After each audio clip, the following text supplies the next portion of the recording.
The gates and doors are barred and all the windows fastened down. I spent the night in sleeplessness and rose at every sound. Half in hope the sorrow and half in fear the day would find the soldiers breaking through to drag us all away. Just before the sunrise I heard something at the wall. The gate began to rattle and a voice began to call. I hurried to the window, looked down into the street, expecting swords and torches and the sound of soldiers' feet. There was no one there but Mary, so I went down to let her in. John stood there beside me as she told us where she'd been. She said they moved him in the night and none of us knows where. The stone's been rolled away and now his body isn't there. We both ran for the garden, then John ran on ahead.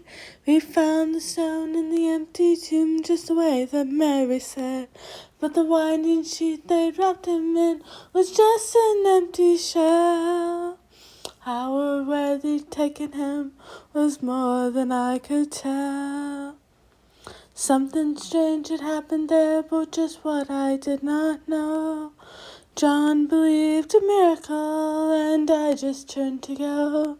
Circumstance and speculation couldn't lift me very high, 'cause I seen them crucify him, then I saw him die. Back inside the house again, the guilt and anguish came. Everything I'd promised him just added to my shame.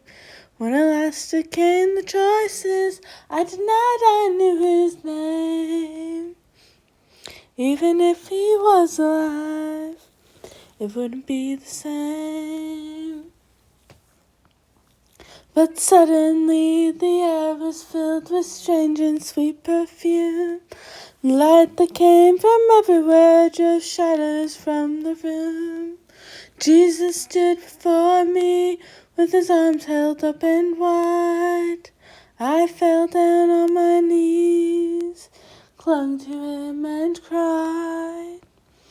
As he raised me to my feet and as I looked into his eyes, love was shining out from him like sunlight from the skies. Guilt in my confusion disappeared in sweet release. Every fear I ever had just melted into peace. He's alive, he's alive, he's alive and I'm forgiven. Heaven's gates are open wide.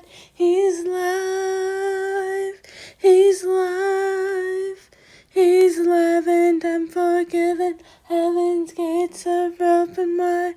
He's alive.